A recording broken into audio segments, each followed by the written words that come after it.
Você está no Pode Ler e Escrever, o podcast literário. Por aqui, conversamos com escritores, profissionais do livro, produtores de conteúdo e amantes da literatura. Chega mais e aprenda com a gente. Olá, pessoas! Está começando mais um episódio aqui do Pode Ler e Escrever.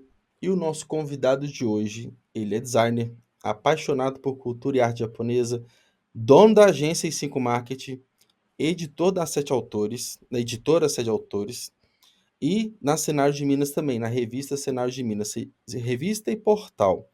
Ele desenvolve artes, mídias para vários tipos de mercado. E o sonho do nosso convidado de hoje é virar referência no mercado mineiro em produção cultural e dar voz a outros cosmonautas como ele. Bem-vindo, Luiz Borja. Tudo bem com você? Muito obrigado, Juliano. Mais do que... Melhor impossível, vamos falar assim. Ah, bom demais. Você Exatamente. que... A gente já conversa recorrentemente sempre, né? Os últimos convidados que participaram aqui do Pode Ler e Escrever perceberam, né? Assim, os ouvintes não, mas os participantes sim, a sua participação aqui nos bastidores, né? Você que na virada do ano a gente criou um laço aí profissional legal. Desde dezembro. De dezembro para janeiro, né? Naquela época ali, Natal, Ano Novo, quando todo mundo tá parando, você veio agregar aqui no podcast, né? Então, não só na parte, principalmente nas partes dos bastidores, né? E agora chegou o momento, né, de conversar com você sobre sua experiência no mercado literário, sobre o seu trabalho na agência, na E5 Marketing. Acho que vai ser um papo super legal, principalmente pelo ponto, né? Eu acho que já é válido a gente falar agora que você, né, Luiz, você tá entrando aqui no Pode Ler e Escrever, vai ter uma editoria específica, né? Você vai falar sobre a sua trajetória, sua carreira, mas para conversar com pessoas do mercado do livro, né? Aqui eu tenho tradicionalmente conversado com escritores, né? Falando sobre o processo criativo, a publicação, enfim, e nem tanto quanto os profissionais ali, os editores, capistas, revisores, ou algum profissional de alguma editora, você vai entrar para agregar nesse ponto. Aí a gente fala de ponta a ponta, né, do mercado do livro. E aí, Luiz, Exatamente. para a gente começar, né, bem como eu sempre pergunto para os escritores, né, eu queria saber de você, qual foi o começo assim, do seu contato com literatura, com os livros, mesmo antes de uma questão profissional? Qual que é a sua relação com tudo isso? Ô, Juliano, parece até clichê, mas eu comecei bem novo. Uhum. Eu não comecei com o Turma da Mônica, porque eu vejo muita gente falar que o primeiro contato foi Turma da Mônica. O meu não foi. O meu foi com uma conversão chamada Seleções, uma revista. Uhum. Minha mãe colecionava essa revista. Aí, como ela deixava sempre na mesa, eu ficava lá folheando. E nessa revista, ela tinha uma pegada mais autoajuda, uma pegada mais motivacional. Sei. Tinha tanta mensagem bonita que eu ficava copiando essas mensagens. Aí foi daí que eu comecei a gostar, né? pegar o gosto pela literatura. Esse foi um ponto. O segundo ponto foi que, cara, desde muito novo, eu sempre fui apaixonado por quadrinho. Tanto Marvel, DC. Marvel e DC, assim, são paixões minhas, assim, desde pequeno. Mas, cara, o que fazia meu coração bater com força era mangá. Sei. Aí a primeira vez que eu tive contato com mangá, aquilo explodiu minha cabeça por causa do estilo, por causa do jeito, por causa do formato da comunicação. Então, assim, cara... Tem algum mangá assim que te marcou no começo? Tipo, algum que você leu, que você... Sim. Qual que era? O primeiro mangá que eu comprei, na verdade eu ganhei, porque eu pedi minha mãe, porque eu tinha 9 anos quando eu comecei, foi o do Astro Boy. Sei, clássico. Astro Boy, pra mim, assim, é uma paixão minha, o Astro Boy. Só que depois disso, como tinha muita pouca coisa do Astro Boy, eu tive que migrar. Aí eu fui pro mangá da Sakura Card Captor, que assim, eu falo que foi minha primeira paixão. Eu tenho até hoje as primeiras edições da Legal. Sakura Card Captor do Brasil. E era, Então, era assim, publicado pela Conrad na época? Já era pela Conrad ou não? Quem que trazia pra era, cá? era pela Jump. Não, peraí. Eu tenho quase certeza que é a Conrad, isso. Porque eu lembro que na época, quando era novo também, eu colecionava muito com meu irmão. E Isso. eu lembro que a gente colecionou Vagabond, que é a história do Musashi. E eu também Eu tinha. até comprei recentemente a biografia dele, que eles. Nossa Essa aqui senhora. é da E Pipoca isso e que é uma Nanquim. biografia. Não, essa, Essa tá na minha lista. não, essa aqui. E ele tava na pré-venda no Natal, acho que tava R$ 69 ou R$ 62. Pelo preço que a gente tem hoje de capa de livro e tudo, eu acho que falei assim, cara, é a oportunidade. O Tá, comprante se que tá acabe, tá dado. dado. Aí é uma forma de reviver. Aí teve. Eu não sei até que número que a gente comprou, assim, né, na época, mas eu lembro que tinha uns 10 anos também. Era Vagabond. Aí na época a gente colecionou Dragon Ball também, que foi mais ou menos a época que a gente tava assistindo, e Pokémon. Eu acho que todos O foram pela Pokémon. Conrad. Isso, final da década de 90, Isso. início dos anos 2000. O Pokémon eu tentei colecionar na época e também não tive sucesso. A Uhum. única que eu consegui foi a Sakura. Sakura por causa do preço, que eu lembro que era R$2,80 Uhum. quando Você também no comprava início da a revista publicação. Herói? Que eu descobri as coisas muito no Herói. Não tinha internet na Tinha. época, né? Então, Eu tinha 15 exemplares. Eu tinha a primeira, a segunda e pulava para a quarta e quinta. vocês. Aí eu tinha até o 15. Era legal, né? Eu lembro que a gente descobria, ainda mais cultura japonesa, né? Que é a cultura de fora, era muito mais difícil ter informação, né? Então dependia de ir na banca de jornal ver o que estava acontecendo, né? Exatamente. Aí, assim, a banca de jornal foi, assim, o meu acesso a esse mercado, né? À toa que eu era amigo, assim, do dono da banca. Tinha vezes que ele falava, aqui, vigia aí pra mim rapidinho, só pra mim ir no banheiro. E eu ficava vendo as novidades Aham, que chegava legal. de mangá. Que pena que as bancas começaram a receber menos, aí eu tive que arrumar outras formas de Sim, conseguir. sim. Mas, assim, as bancas sempre Você foram você pegou a época da a leitura da entrada. Cristóvão Colombo?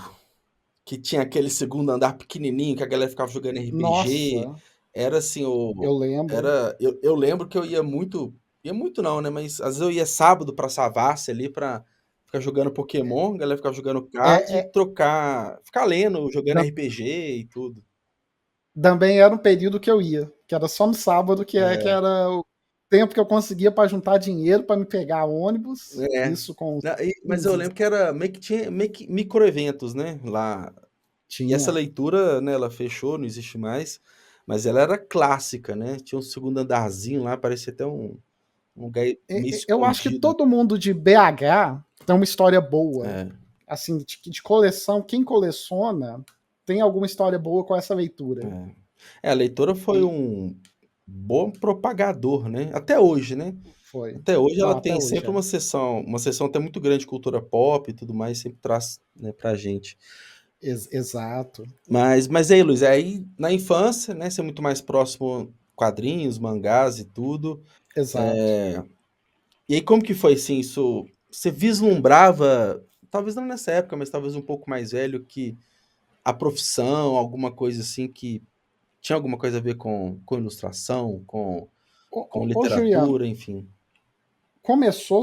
Eu comecei muito cedo desenhando. Eu comecei com 9 anos. Uhum, Com 9 anos eu já conseguia fazer a cópia da revista, legal. tranquilamente. E assim, o pessoal elogiava muito os meus desenhos. Não é à toa que eu fui desenvolvendo isso até os 15, 16 anos. Uhum, Depois disso eu acabei dando uma pausa por outras coisas da vida, que foi, por exemplo, o pessoal me incentivava muito a fazer arquitetura. uhum. Porque, É, arquiteto é, ganha bem. O pessoal vivia falando essas coisas. Eu cara, falava, quer curioso, meu saber? irmão, né, igual eu falei, a gente tem um ano só de diferença, né, então a gente compartilhou Sim. muito desenhos que assistiu, né, os mangás, e o meu irmão, eu lembro que ele desenhava, tem uma lembrança que eu tenho, ele desenhou todos os 151 Pokémons, muito bem feitos, Olha só. ele Isso foi uma sempre coisa. desenhou muito, e ele é arquiteto hoje, É. então talvez ele O seguiu pessoal esse vivia conselho que deram falando. pra você, ele seguiu, né. O pessoal vivia falando, Luiz, faz arquitetura. Uhum, Aí eu, cara, arquitetura. é legal, mas será que tem a ver comigo? Sim. Isso foi uma coisa que eu me questionava. Mas, assim, voltando um pouquinho antes, eu me desenvolvi demais na área de desenho. Porque, Sim. assim, eu fazia muitos desenhos de todos os tipos, só que, para mim, era um hobby. Eu nunca pensei em transformar aquilo em profissão. A gente não via na época algo mais criativo, uma arte como emprego. Tanto é que querem jogar para arquitetura, Exato. né? Para alguma profissão Exatamente. mais tradicional, né? Exato. Aí o que aconteceu depois desse período? Depois desse período que o pessoal fala, Luiz, faz arquitetura que a arquitetura vai suprir essa necessidade, vai Uhum. suprir esse seu talento. Aí eu falei, vamos Quem tentar. sabe, né? Uhum. Aí o primeiro vestibular que eu fiz foi de arquitetura. Na época era vestibular, não tinha Enem, gente. Enem foi acontecer um ano após. O Enem existia, mas ele era mais um balizador ali, ele não servia como nota, né? Ele não substituía o vestibular. Cada faculdade Exatamente. tinha a sua, né? Seja pública ou particular. Exatamente. Aí aconteceu essa situação. Aí, Uhum. assim, eu fiz o vestibular, passei na FUMEC. Uhum. Pessoal, assim, tirei uma nota boa, tanto na redação como na nota Isso foi que das ano? Que ano que você matérias. fez? Cara, se eu não estiver enganado, foi em 2005. Igual eu. Você formou em 2005, então? Eu formei em 2006. Ah, tá. Eu formei em 2005 e entrei na FUMEC em 2006. É. Legal, é um ano de Aí, diferença só. bate a nossa história, quase bate. É, Interessante. quando a gente é mais novo, um ano faz diferença, né? Às vezes sétima para oitava série, primeiro para segundo ano, mas depois Exato. que sai da faculdade é tudo igual. É Exatamente. tudo igual. Aí aconteceu essa questão da faculdade que eu passei, mas aí eu vi que, cara, eu não tinha condições de pagar arquitetura, porque Era um curso era mais caro que engenharia, eu lembro. Era tipo assim, é, quase que o dobro do preço, era muito mais caro. só para você entender, eu lembro dos preços até hoje. O salário mínimo na época era 330. Uhum. O curso de arquitetura inicial estava 1.100. Cara, é exatamente que eu lembro que na engenharia que eu fiz engenharia ambiental, era mais barato que a civil. Era uns R$ 600, primeiro semestre, 600 e pouco.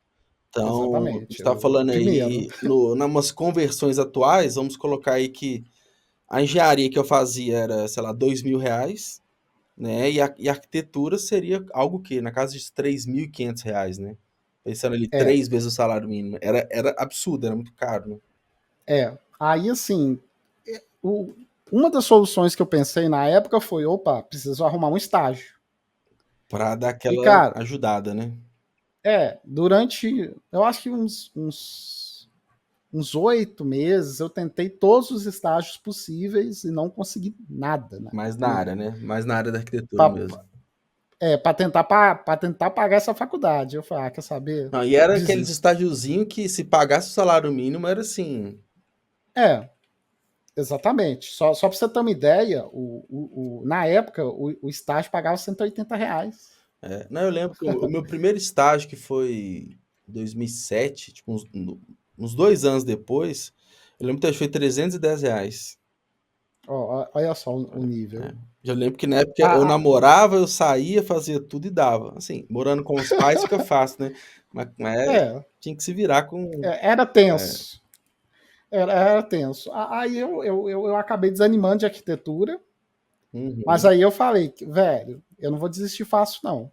sim. Aí teve um amigo meu que falou, Luiz, vai numa escola que lá tem bolsa de matemática. Você consegue eliminar matéria, você paga mais barato na matemática, elimina a Ah, matéria e depois sim. faz as matérias de arquitetura.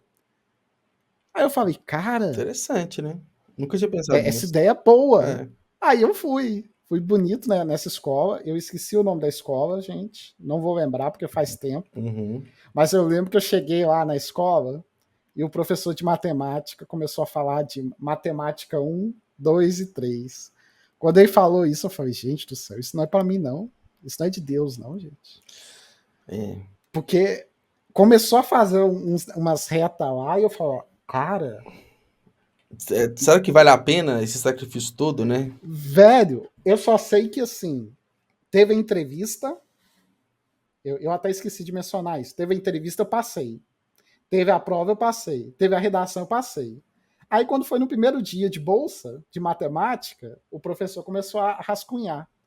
Velho, quando eu vi aquilo, eu falei, velho, isso é coisa de outro mundo, velho. Isso é outra linguagem. Não, na minha cabeça não fazia sentido. Mas é bom que você descobriu cedo, né? Que às vezes a pessoa insiste num curso, alguma coisa assim, e depois vai se frustrar lá na frente, né? Então você não teve essa perda, né? Não tive. Aí o que aconteceu? No segundo dia, eu ainda dei mais uma chance nessa bolsa. No segundo dia eu cheguei lá e o professor já estava um tanto de escrito matemático. E o professor falando, gente, vocês vão copiar e resolver as questões, qualquer dúvida eu estou disponível. Quando eu vi aquilo, eu falei, cara, eu vou trabalhar com isso o resto da vida? Aí eu levantei no segundo horário e fui embora. E nunca mais voltou? Nunca mais voltei. Mas de lá, quando eu saí daquela porta, eu falei, cara, eu vou virar desenhista. Eu vou virar desenhista. Eu saí de lá com esse pensamento. Eu vou virar desenhista. Aí passou 3 dias, isso foi numa terça-feira. Aí passou 3, deu sexta. Aí eu eu fui na casa de um amigo meu, que é o único amigo meu que tinha computador, Daniel, grande abraço. E eu pedi ele para pesquisar curso de desenho no centro da cidade. Aí eu comecei a pesquisar alguns cursos. E você estava pensando curso tipo graduação mesmo ou curso livre? Não, eu estava pensando em fazer algum curso livre para ver como que o mercado funcionava. Sim. Que foi no período que eu fiz, eu acho que 4 meses na Casa dos Quadrinhos. Assim. Aquela que é na João Pinheiro? Na João Pinheiro. Tem até exatamente. hoje, ou pelo menos até antes da pandemia, eu acho que tinha, né? Tinha até. Não, tem até hoje. Tem até hoje, né? Tem até hoje. Não te preocupou, não? Porque naquela época não era tão comum a gente não fazer faculdade. Não. Claro que, né, quem não tinha condição e tudo, mas era meio que um caminho natural, né? Hoje em dia é um pouco mais de boa, mas te preocupou, não? Tipo, não fazer uma faculdade, fazer um curso meio que livre, assim? Futuro, carreira? Juliano, a faculdade sempre me preocupou, porque eu sempre fui muito focado em estudo. Eu acho que estudo, assim, é quem abre a porta. Sim. Quando você estuda, quando você tem dedicação, abre sua porta. E isso eu tenho plena certeza. Mas, assim, na época, eu queria ter um contato com quem desenhava. Com um professor. Porque até então você tinha só da sua cabeça, você não tinha nada profissional, você não tinha nenhum contato profissional ainda, né? Não tinha, porque os contatos que eu tinha é o quê? É de coleção de revista, que eu ficava lendo os mangakás respondendo carta. A partir daí que eu tinha contato de, por exemplo, o cara desenhava, o cara vivia assim. Só que a realidade dele era japonesa. É outra história, não tem como. Aí eu ficava pensando, cara, será que eu só vou ter futuro se eu for pro Japão? Eu tinha muitos esses questionamentos. Aí eu queria conversar com alguém que desenhava. E foi a partir daí que eu comecei a fazer alguns corres e fazer contato com gente da área que me deu uma oportunidade. Foi quando eu fiz um curso de informática e o dono da escola viu que eu me destacava pra caramba dentro da área da informática e falou, ô Luiz, o meu irmão, ele precisa de desenhista na empresa dele. Você quer tentar uma vaga lá? Eu converso com ele e para ele tentar te dar uma oportunidade. Aí eu falei, não, beleza. É legal que você arrumar o trampo sem ter que pagar a faculdade, né? Qualquer coisa é bem-vinda. Aí o que aconteceu nesse período? Nesse período, eu consegui um emprego de 6 horas na AIC de telefonista. Aí eu trabalhava de 6 da tarde até 1 hora da noite como telefonista.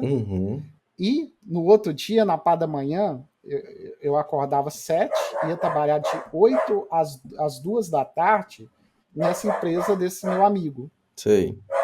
Que era uma empresa de designer de troféu, medalha, homenagens. Sim. Aí foi a partir daí que eu tive o meu primeiro contato como desenhista, como designer. Contato profissional mesmo, né? E isso Profissional, foi antes de exatamente. pegar a base teórica, né? Então foi. Eu tinha uma base teórica de revista. Uhum. Toda a minha base teórica era de revista. Mas não Só de curso, seja livre ou graduação, nem nada, né? o que eu fiz na Casa dos Quadrinhos foi um curso mais artístico. Ah, tá. Nossa, Eu mas você só já tinha fiz feito, né, Casa dos Quadrinhos antes do emprego, né? Exatamente. Eu fiz, mas assim, foi uma coisa mais artística. O técnico é totalmente diferente, porque a gente divide o desenho em desenho técnico e desenho artístico. E aí, Tem trabalhando com esses medalha, pontos. porque assim, não é algo tão convencional que ninguém Comum, né? imagina, e eu acho que não é nem um sonho de ninguém, de nenhum designer, desenhista, trabalhar com esse negócio. Não sei, o que te causou assim? Tipo assim, pô, será que eu tô no caminho certo? Será que eu não tô? Dá aquele Ô, desânimo ou Juliano, não? Até por ser a primeira experiência? ô, Juliano, graças a Deus, eu falo que assim, tem certas coisas que vêm para nos ensinar. Uhum.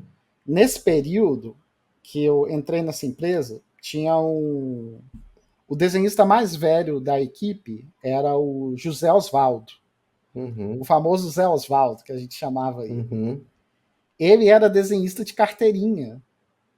E, cara, foi a oportunidade perfeita Uhum. que eu tive de poder trocar experiência com uma pessoa durante 2 anos que eu fiquei lá. Porque Legal. ele tinha estúdio, ele desenhava para outros projetos Uhum. e trabalhava lá. Então Então, tinha assim, muito. Você aprendeu bastante, né? Principalmente por conta dele, né? exato. Ele tinha um pouquinho de cada coisa. E, cara, eu tinha altas conversas com ele sobre cultura pop. Uhum. Na época, o Omelete estava surgindo. Sim. Então, assim, da hora do almoço, a gente ficava vendo o Omelete e comentando, cara, será que esse quadrinho vai ficar bom? Será que não Legal. vai?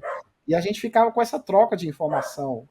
E na hora de desenhar, a gente falava que faz uma medalha mais ou menos estilo Capitão América. Uhum. Aí, como a gente já tinha as referências, a Sim. gente só ajustava. Que E, legal. cara, foi o período, assim, eu falo que foi o mais importante da minha vida, porque foi aonde eu falei, cara, é isso que eu quero ser desenhista. Bom. Eu Uhum. quero ser e eu quero me tornar desenhista. E Entendi. assim, o Zé Osvaldo foi assim, um divisor de águas na minha vida. Eu sempre, quando eu vejo ele, eu agradeço ele, porque Sim. ele foi assim, um cara fantástico. Aí, Luiz, você ficou 2 anos lá que você falou, né? Fazendo design de medalha e Exatamente. tudo. Aí depois, já foi para a área literária? Como que foi, assim, o Não. desenvolvimento? Ô, Juliano, depois desse período, eu acabei me aventurando em outras áreas. Uhum. Uma que eu me fixei durante um período foi na parte de comunicação, Sei. que foi na parte de fazer material de comunicação visual. Por exemplo, placa para as lojas americanas, Ah, tá. fazer o designer das lojas. Isso foi uma coisa Algo mais que. comercial e menos criativo, né? Exatamente. Porque o projeto já vinha pronto, eu só precisava ler ele, entender o projeto e readaptar no Uhum. formato comercial. Sim. Aí, Entendi. aí assim, nisso eu fiquei 3 anos e meio nesse formato de Uhum. comunicação. E cada dia, cada vez mais que eu fazia, mais eu me apaixonava pela área. Não é à toa Uhum. que nesse período eu resolvi sair. Eu já tinha saído muito tempo da. Eu já tinha, ou melhor, não tinha saído, não. Eu tinha desistido da arquitetura e falei, cara, Uhum. eu quero fazer alguma coisa relacionada a desenho. Sim. Aí, na época, me veio a questão do desenho industrial, que era uma coisa que eu pensava em fazer, e me veio a parte de desenho artístico da UFMG. Eu falei, cara, será que eu tento o UFMG? Eu pensei nessa questão, tal, isso, aquilo. Só que veio um outro amigo meu e falou, Luiz, não é melhor você fazer marketing, não? Eu falei, por que, cara? Porque marketing manda em todo mundo. Senhor. Eu falei, E é marketing tá em todas sério? as áreas, né? Então. Aí eu falo, é sério, senhor? Não, só pensa comigo. Se você fazer desenho, você vai ter que ter alguém para te orientar na hora de montar. Eu falei, não, ok, isso está certo. Mas se você fazer marketing, você que vai orientar a pessoa para fazer o desenho. Então quer dizer que você consegue gerir mais gente. Eu falei, cara, que ideia bacana. Porque começa no marketing, né? Tipo, o que fazer, qual que é a estratégia, qual tipo de conteúdo você vai gerar. Depois vai pra parte da criação, né? Exatamente. Aí foi o período que eu fiz marketing na Estácio de Sá. Uhum. Que eu fiz marketing. Só que esse período foi bem conturbado por causa do tempo. Sim. Como eu trabalhava muito, não tinha eu como fazia parar, né? faculdade Só à estudar, né? noite. Não tinha como, né? Exatamente. Aí, assim, foi um período bem apertado.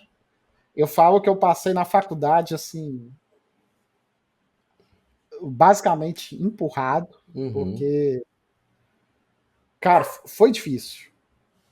Quem fala que é fácil trabalhar e estudar, cara, a pessoa tem que ter muita dedicação, muito compromisso, tem que abrir mão de muita coisa. Então eu falo, quem consegue fazer isso é um guerreiro. E eu Parabéns, mano, não tem aprendi como. assim, eu aprendi isso na raça. Uhum. Gosto muito dessa área, mas assim, foi um período que me ensinou muito também. Aí você chegou a concluir Após a faculdade a de de marketing? marketing, eu fiz até o último período. Eu não terminei. Uhum. Eu cheguei no último período, mas não terminei. Mas aí, nesse último período, eu resolvi migrar para a área de eventos. Uhum.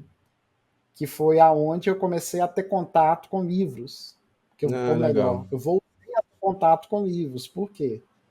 Porque o pessoal de eventos que eu trabalhava lia muito, conhecia muito de eventos, e todo mundo que sentava do meu lado sempre estava falando, opa, terminei de ler tal livro. Aí eu conversar com outra pessoa, ah, não, eu também terminei de ler esse livro. Aí ficava esse negócio, nossa, que legal, o pessoal comenta sobre isso. Aí, assim, para mim não ficar de fora, eu voltei a ler, voltei a esse processo, e assim, para mim foi excelente. Uhum. E da área de eventos que eu tive a oportunidade de ir para a FENAC. E lá na FENAC que eu realmente fui trabalhar com a parte editorial e a parte de Sim. eventos. Aquela do BH Shopping, aquela grandona, né? A do BH Shopping, exatamente. Porque teve a FENAC, aí lá eu tanto ajudava um pouquinho no marketing, ajudava na parte da montagem Sim. da loja. Aquela Trabalhava um loja era pouquinho de cada incrível, eu coisa lá. adorava ir lá. Lá era, Cara, era um shopping dentro do shopping, lá era gigantesco, tinha várias seções, lá era foda. exato. A FENAC foi uma das empresas que mais abriram a minha cabeça em relação à cultura pop, porque tudo que era novidade chegava lá uma semana antes. E tinha coisa que você não podia chegar e falar. Por exemplo, eu lembro até hoje do lançamento do Harry Potter que aconteceu, que o livro chegou uma semana antes. E não podia falar que o livro estava disponível, não podia falar nada. E, cara, tanto de gente chegar para mim, Luiz, chegou o livro do Harry Potter? Tipo, né? Não podia falar que sim, né? Porque tinha cliente que brigava com você. Ah, não, mas minha filha tá procurando esse livro, tal, isso, aquilo. Véi, tinha gente que ia lá 3 vezes no dia para perguntar: o livro chegou? O livro tá. E pra quem não entende a dimensão da FINAC, né? É como se a gente pegasse a Amazon hoje e fazer uma loja física gigantesca. Seria. Acho que é um bom paralelo, assim, né? Exatamente. E assim, essa parte da FENAC, cara, me ensinou demais da conta. Me ensinou muito, porque você começa a entender como que funciona distribuição, Sim. como que funciona organização, como que o pessoal faz uma campanha para divulgar um livro, por que o livro tem 10% de desconto no primeiro período, sabe? Sim. Tinha todos os macetes que o pessoal ensinava e comentava, que eu ficava de cara. E assim, é outra empresa também que eu tenho muito que agradecer, sabe? Porque você começa a entender o mercado e você começa a gostar do mercado. É aquela coisa, ou você vai gostar ou você vai afastar, né? Por entender justamente as profundezas ali do mercado editorial, É, né? E você já conseguiu exatamente. imaginar nessa época unindo o seu trabalho na FINAC com a sua habilidade técnica de criação? Você já foi Ô, imaginando que Juliano, poderia virar algo ali? na época eu tentei, só que como teve trocas de gerência, acabou que eu não consegui atingir meu objetivo, porque Uhum, o gerente confiava muito em mim. Eu até cheguei a ser coordenador durante um mês, uhum, como teste, e assim, legal. tanto o gerente como a diretora confiava muito em mim, me davam essa oportunidade. Aí sempre quando tinha alguma coisa diferente na loja, eles me davam esse Legal. apoio. Não é à toa que no período que eu tive lá, eu ganhei um videogame e eu ganhei um iPod. Que Só legal. de meta que eu tinha batido. Não, lá tinha a seção da Apple, né? Agora que eu tô lembrando. Tinha as bancas lá. Exatamente. É mesmo. É. Só pra você ter uma ideia, eu tenho 2 iPods. Eu lembro e não tinha nem iPlace na época. Eu lembro que você Exato. comprar fisicamente era FINAC em um outro lugar, assim, era mais complicado. Isso. Era difícil. E eu lembro que na época eu era o único que tinha. E eu consegui. Mas como teve mudança de gerência, acabou que mudou muito. Sim. Aí você tinha que construir toda aquela confiança de novo. Uhum. E, cara, eu já não tava com muita paciência. Aí foi um momento que eu decidi, cara, tá na hora de eu ir para outro lugar mais específico. Uhum. Aí foi aí que eu fui para leitura. É do E próprio BH? assim, Já foi. fui para leitura do BH. Uhum. Eu tava com duas opções. Ou eu ia para leitura do BH ou pro Boulevard Shopping. Já tinha um A Boulevard do nessa Boulevard, época? Que ano que é isso, mais ou menos? nessa época tinha. Foi em 2004, de 2013 para 2014. Ah, não, já tinha. Já tinha, porque Já eu tinha. lembro um Natal que eu fui no Boulevard, não sei se você lembra que travou o trânsito. Teve uma Eu, confusão eu, eu danada que lembro. travou no Natal, travou o trânsito no estacionamento, na rua ninguém saía, não andou, deu uma confusão. Eu tava nesse Imagino. dia. Então, aí tem uns Mas, 10 mas, anos isso, verdade. mas eu falo que tem, sabe por quê? Porque em 2012 eu fiz a placa das lojas americanas do Boulevard Shopping. Então, É, assim, mas foi mais ou menos a inauguração, foi tipo 11, 10, e não tinha aquele prédio é, comercial, né? Era só o shopping mesmo. O prédio, a torre veio exatamente. depois. Isso. É Verdade. porque na empresa que eu trabalhei, a gente fez a comunicação visual de algumas lojas. Uhum. Americanas foi uma delas, Ponto Frio foi uma delas. Então, assim, eu lembro mais ou menos É. pelos meus É, que trabalhos. foi no começo, né? Eu acho as Foi, grandes lojas chegando no exatamente. shopping, né? Exato, Legal. que são as âncoras. É. Aí, assim, esse período foi fantástico. Aí, assim, voltando à questão da leitura. Quando eu entrei na leitura, cara, aí que eu tive contato mesmo com o que é trabalhar com livro. Não é à toa que um dos gerentes lá, o Jader, grande amigo meu, falava: agora que a gente vai saber quem que é, se você é vendedor ou se você é livreiro, que é um termo que a gente usa para quem conhece de livro. Uhum. Porque vender livro, cara, todo mundo vende. Livreiro é diferente. Livreiro é aquele cara que, opa, Sim. eu quero ler o livro A Divina Comédia. Você quer de qual editora? Aí o cara já sabe a maldade de cada editora. Por Sim. exemplo, eu sou apaixonado pela versão da editora 34, porque tem alguns macetes Entendi. que a gente vai falar em outros episódios. É, e acaba que a leitura, a FINAC tinha muito livro, mas ela era cultura de uma forma geral, né? A- Aí você fala Exato. leitura, A, a, majoritariamente livros ali, né? exato. O foco era livro. E Uhum. fora que, como eu tinha um pouco de experiência em eventos, sempre quando eu tinha oportunidade, eu ficava perto do gerente de marketing para dar Uhum. uma mão para ele. Sim, Foi aí que eu comecei a ter mais ainda contato com essa legal. parte. E na leitura Aí, você assim, ficou sempre na do BH Shopping? eu sempre. Exatamente. Eu fiquei quase 4 anos no BH Shopping. Deve ter visto de tudo lá, né? Lançamento. Cara, É. não. Tem lançamentos que foram incríveis. Uhum. Tem algum que caso marcou a curioso? minha. Tem algum caso curioso assim de lançamento de livro lá? Tem dois. Um foi o do Christian Figueiredo, que Sim. lançou o primeiro livro, Eu Fico Louco. Isso 2014, um trem assim, né? 2000. Foi mais ou menos nesse período, 2015. Cara, tinha quase 600 crianças do lado de fora E fora da leitura. os pais, né? Ou seja, o volume de gente ali. Exato. O shopping parou. A leitura, se eu não estiver enganado, teve alguns problemas por causa desse lançamento. E para quem não conhece a leitura do BH, ela fica na praça de alimentação. Ou seja, Exatamente. já é um lugar dos mais movimentados do shopping, né? Você ainda coloca, sei lá, quase 1000 pessoas ali, né? Só que a gente tem que fazer a conta que é o seguinte, teve 200 pessoas do lado de dentro da leitura. Só para você ter uma ideia, a leitura do BH Shopping tem 115 funcionários na época. Mais 200, quer dizer que tinha 300 do lado de dentro e 600 do lado de fora. O major do shopping, cara, a cabeça dele deve estar assim, porque cada shopping tem um major que é responsável pela segurança. Uhum. Cara, esse lançamento foi assim, muito, para mim foi o mais assim estrondoso, assim, né? Gigante, estrondoso, né? porque eu nunca vi coisa desse tamanho, assim, de volume de gente, tudo que aconteceu. O Christian tava lá, imagino, né? O Christian foi para ele fazer a autógrafo, sessão. dar autógrafo foi tenso porque eu tinha a gente tinha horário, contrato, né? Contrato de tinha horário, horário. tudo.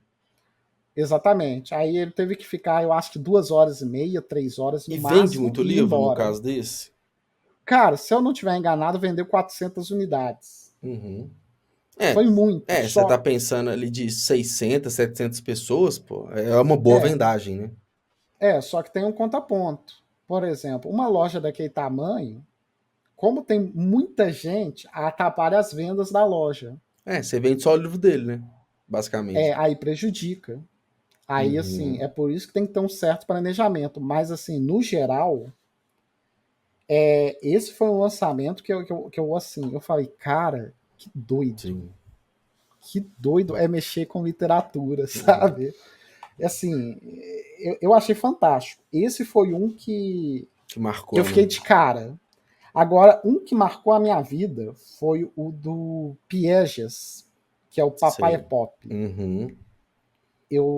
Ele estouradaço também, né? Ele super estourado. Uhum. Ele estava estourado com o primeiro livro dele. E a gente fez o lançamento dele em um bar na Savassi, do lado do Pátio Savassi, que eu esqueci o nome, gente. Uhum. Eu esqueci se é o Hard Rock Café. Eu esqueci o nome desse bar. Porque na época tinha o Hard Rock ainda, né? Antes do Jack ali, não era? É o Jack, agora vem. Era o Jack na subidinha ali, da contorno. Isso, a gente fez o lançamento lá. E, cara, foi a melhor experiência da minha vida, porque o Piegas, ele falou do livro dele, tinha um tanto de pai reunido para poder dar depoimento, tinha homem chorando, assim, foi tanta emoção junta que eu senti, que eu falei, cara, eu quero fazer isso para minha... Eu quero estar nesse meio, né? Eu quero estar nesse meio.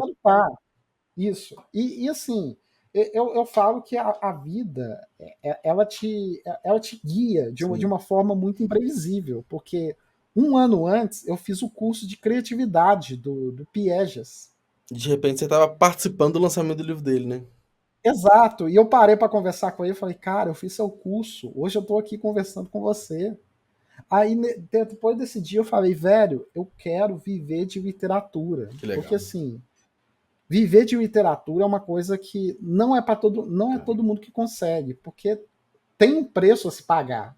Eu falo que é um preço porque é tempo que você dedica, é uma imagem que você tem que construir. Então, assim, hoje quem vive de literatura é guerreiro. Sim. Acaba que é um mercado que tem muitas vertentes, né? Você falou aí várias possibilidades, além de ser escritor, né? E vai chegar num ponto também que é o ponto, né, da sua carreira hoje, vamos colocar assim, né, Luiz? Que é o trabalho editorial mesmo, né? De Exato. diagramação, capa, né, projetos gráficos, né, para livros de diversos nichos. Então, eu sei que, Isso. né, eu já conheço o seu trabalho. Ali atrás tem vários, né, vários exemplos. Nó. Esse daqui eu brinco que são uma parte dos meus filhos, É, porque o autor escreve e a gente dá vida, né? aí esse é um ponto interessante que eu imagino que, entre aspas, naturalmente, você foi caminhando para isso, porque pensa, você teve uma experiência com marketing, né, por mais que você não tenha formado, mas o trabalho que você Exato, fazia na outra empresa também envolvia comunicação, envolvia marketing, aí eventos, exato. trabalhando dentro da FINAC, dentro da leitura, então meio que você juntou todas as pecinhas ali para te colocar na posição de um cara que vai trabalhar criando livros, né? Exatamente. Aí, assim, eu lembro até hoje desse dia, porque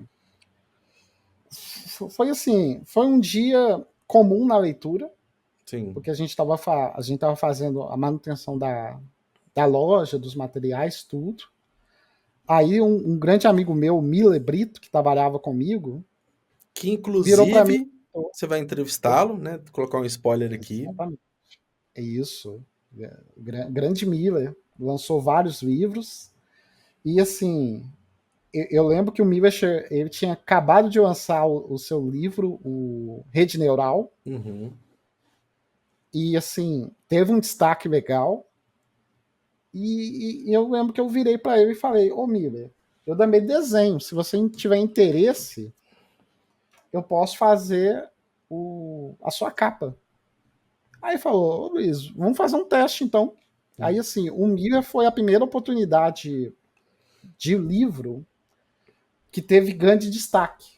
Legal. Porque nesse meio tempo de leitura, FENAC, eventos, eu fazia outras coisas, mas isso eu vou deixar para um outro momento, Uhum. porque eu acho que vale um episódio só disso.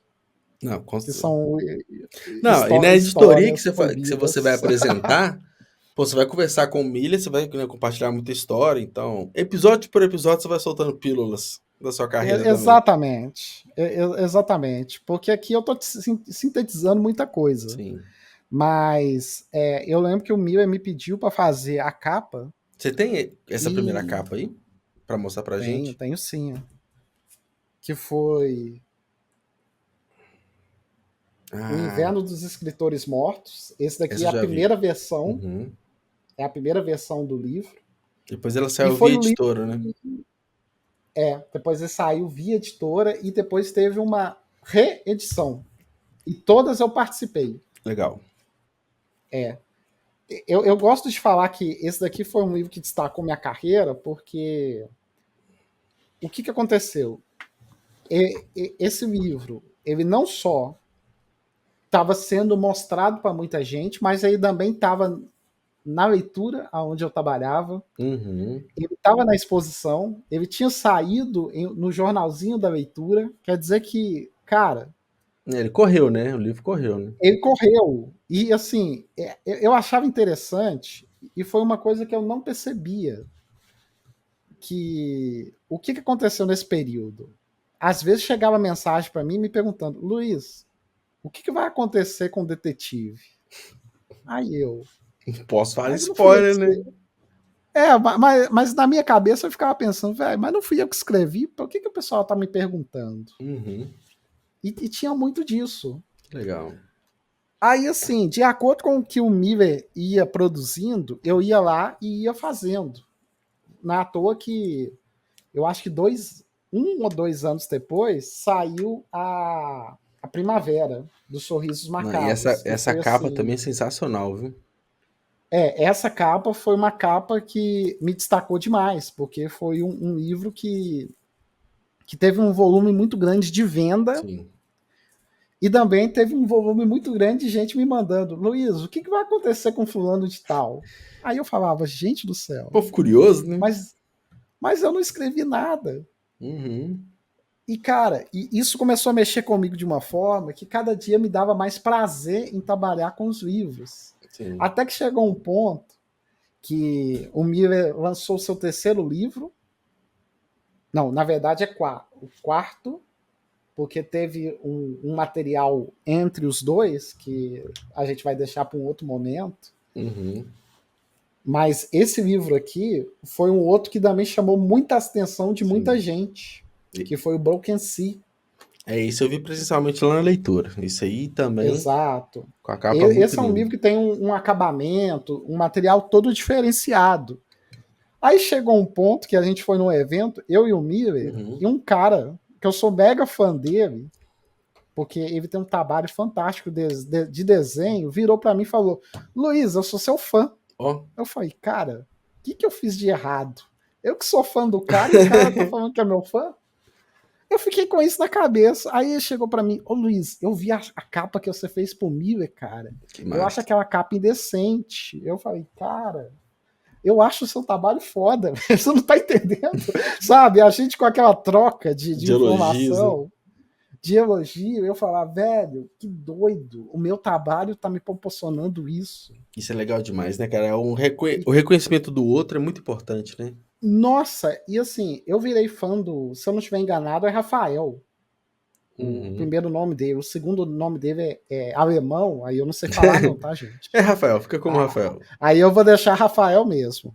Mas aí, cara, depois disso, eu comecei a tomar gosto e eu tinha uma coisa que era o seguinte: quanto mais gosto eu pegava, mais eu me aprofundava. Não é à toa que quando eu chegava em casa, quando eu tava de folga, eu ficava vendo vídeo no YouTube, ensinando a fazer capa. Sim. Eu ficava Quando a gente ouvindo gosta, a resenha de gente livro. investe, vai a fundo ali pra aprender, né? Exato, aí eu ficava ouvindo resenha de livro o dia inteiro. Sim. E o pessoal falava, Luiz, mas você vai ficar o dia inteiro vendo esse pessoal comentando sobre o livro? Eu falei, cara, mas é legal. Olha como que o pessoal é dedicado, é focado. Nessas Aí eu horas você só ficava vai se nisso. descobrindo cada vez mais na profissão, né? Exato. E foi a partir daí que eu comecei a expandir, porque eu comecei fazendo capa. Sim. Aí depois começou os novos desafios, porque o Miller virou de autor, virou dono de editora. Sim. Eu que era dono, eu saí da leitura, virei dono de agência. Sim. E a gente só foi elevando o nível. Porque, por exemplo, ele, como editor, ele tinha que apresentar um material muito bom para o cliente. Sim. E às vezes ele me ligava, Luiz, você acha que tem uma solução para isso? Eu falei, cara, tem. É só fazer assim, assim, assado. E aí a gente começou essa parceria, porque começou a surgir material de capa, material de publicidade. Outra, né? Um trabalho vai puxando o outro. Exatamente. Porque começou com a capa do livro, depois a gente foi para publicidade. Sim. Depois começou o ponto que precisava de mais gente para diagramar.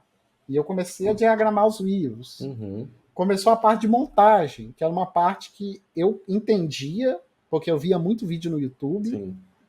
mas eu tinha feito muito pouco. Uhum. Mas mesmo assim eu falava, cara, eu já vi 500 vídeos, velho. Se eu não souber fazer isso... Não é possível, né? Não é possível. E, cara, eu ia lá e pegava e fazia. Uhum. E, cara, o resultado ficava bom. E o cliente falava, nossa, ficou animal o seu trabalho. E isso me dava mais gás ainda de estudar mais e fazer melhor no outro dia. E aí é um ponto que você está hoje, vamos colocar assim, né? A gente falando, aproveitando de novidades, né? Porque né, eu já conheci você nesse momento, nesse cenário, né?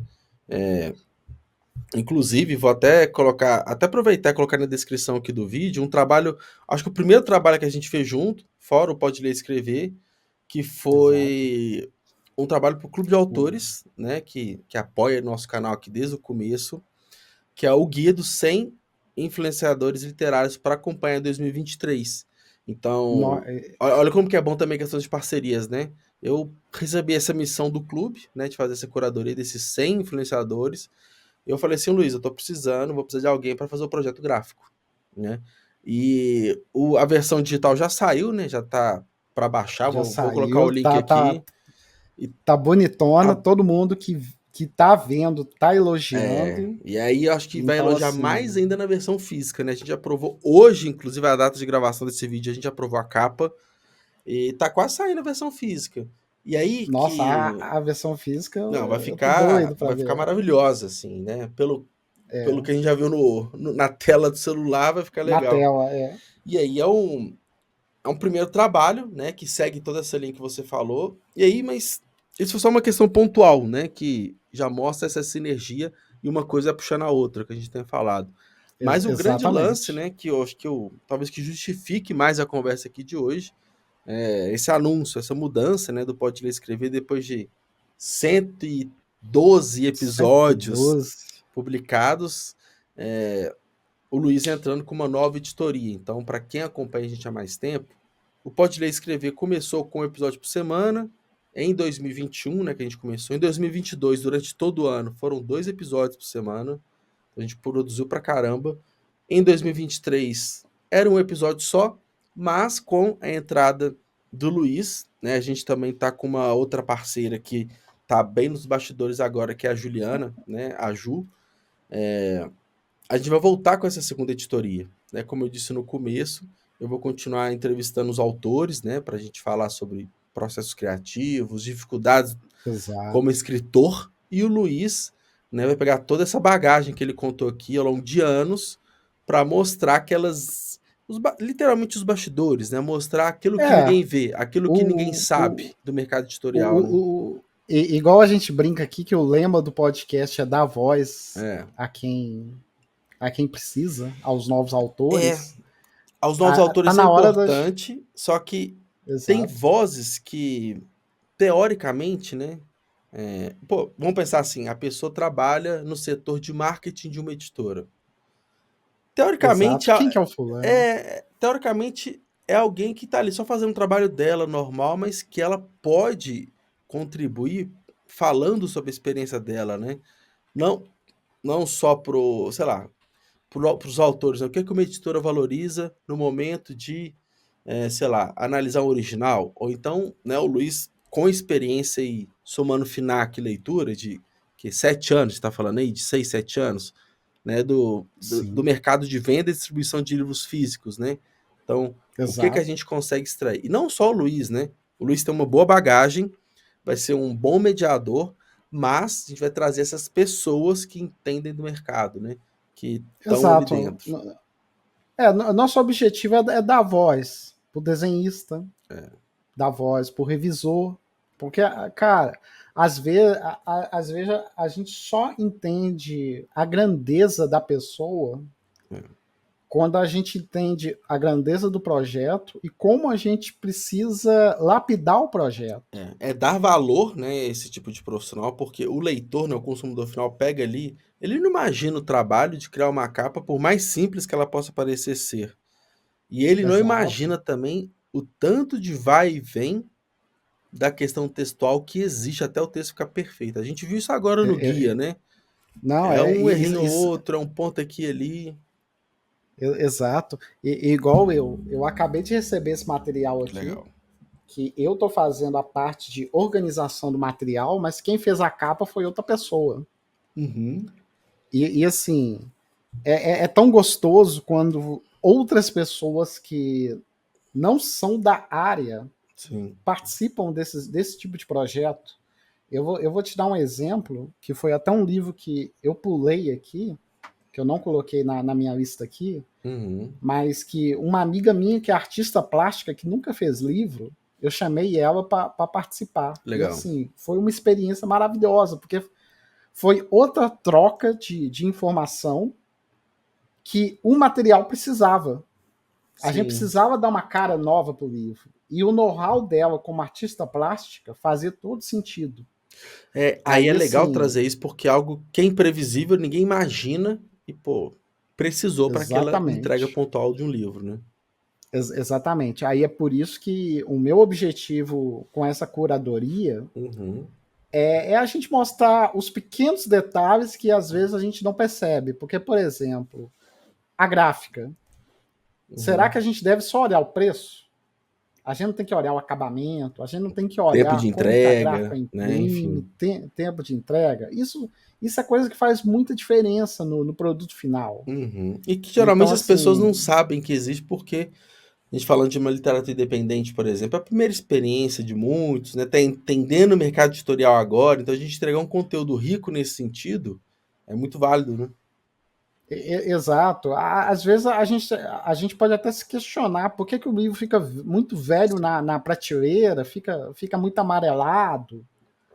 Às vezes é questão de acabamento, que a pessoa não soube escolher.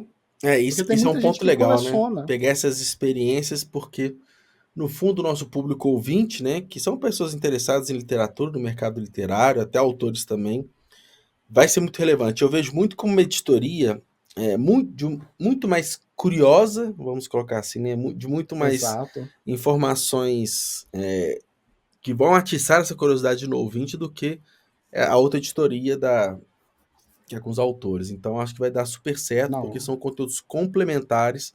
Além de a gente estar entregando mais exatamente. volume de conteúdo, a gente não vai só duplicar o que já é feito, a gente vai fazer uma vertente, né, que hoje não é conversada e que faz total sentido para nossa audiência, né? E aí, Exatamente. Eu acho que o mercado só tem a ganhar, sim, porque quando o desenhista ele aparece mais, o trabalho dele é mais valorizado. não, com A gente certeza. começa a ter uma experiência melhor Sim, durante o processo. E eu estou falando de desenhista porque eu sou desenhista, mas o revisor ele vai aparecer sim. mais. Então, É, assim, só tem a ganhar ótimo. o nosso projeto. Não, tem certeza. Inclusive, a gente já fez até a primeira gravação do primeiro episódio, né? O primeiro episódio piloto, que foi com a Kênia. A A gente fez o Kênia piloto. tem editora, né? Ela trabalha no meio, então a gente falou muito sobre essas dificuldades de ter uma editora independente. O próximo episódio vai ser com o Miller, né? Com o Miller Brito, que você falou que Grande Mira. ele é escritor, tem uns livros publicados, é um cara que caberia nas duas editorias, mas aqui e ele pode participar de outras vezes também, mas de cara a gente quer pegar Na, mais a parte como um dono na, de editora e alguém que trabalha no mercado livre, né? isso. Nessa primeira participação dele, eu vou pegar ele como dono de É, editora e como editor. sim. Quais são os desafios? Isso é um E ponto. futuramente a gente pode chamar ele O Miller para escritor, né? Pegar o o outro lado da escritor, porque moeda. o escritor, querendo ou não, ele já tem 10 livros lançados. Sim, é Então, bem assim, relevante, né? material é o que não falta. Sim. Bom demais. Aí, Luiz, esse episódio aqui tá indo ao ar. Qual que é o dia? Eu vou até conferir aqui na agenda. Eu acho que a gente até confirmou no grupo. Só pra gente passar o. Acaba, a gente tá gravando numa data. Quem tá ouvindo a gente agora já sabe, obviamente, a data que foi ao ar, porque já tá publicado o episódio, obviamente, né? Exatamente. Eu aqui que tô na dúvida antes. Vamos só resgatar aqui na nossa agenda. Vamos ver. Aqui, ó. O Luiz gravou. Vai ser dia 14 de março, né? Então a gente tá aqui dia 14 de março, terça-feira. Terça-feira ou quinta-feira, que é 14 de março? Vamos ver. Eu não lembro de cabeça. 14 da terça-feira. É verdade. Terça-feira e quinta-feira, dia 16. Ou seja, você que está escutando o episódio agora, daqui a 2 dias, quinta-feira, já sai o primeiro episódio, né? Que foi nas mãos do Luiz, conduzindo o episódio com a nossa querida Kênia Drake. Kênia, Então, Drake. Fantástica. e na quinta-feira seguinte, né? A gente está falando então do dia 23, que é o episódio com o Miller Brito. Beleza? Exatamente. O Mira, eu tenho certeza que todo mundo só tem a ganhar ouvindo ele Sim. contando as histórias dele de Uhum. bastidores da editora, porque Eu, é muito livro bom que passou e sim, muito livro que vale a pena a gente parar para ouvir um sim. pouquinho. Eu conheci pessoalmente, né? Não, foi uma conversa breve, mas deu para perceber que vai dar um episódio bem legal, tenho certeza. Não, com E certeza. Luiz, a gente tem muito assunto para falar ainda, mas o que Não. é interessante? Eu acho que episódio a episódio você vai, né, revelando histórias, Aos pouquinhos experiências. eu vou me abrindo com o pessoal, porque Não precisa ter uma pressa, coisa. né? Porque vai estar sempre presente a partir de agora, né? Exatamente. E também tem aquela questão, o mocinho sempre chega no final, né? Então a gente deixa algumas coisinhas pro final, para Exatamente. depois. Bom demais, ô Luiz. Então, obrigado. Obrigado, seja bem-vindo aí Eu que tenho que oficialmente agradecer. ao episódio, ao podcast. Tenho certeza que cresceremos bastante juntos, tá? Não, com Então, certeza. valeu. Obrigado, viu? Tamo junto, até mais. Gente, grande abração para todo mundo e nos vemos em breve.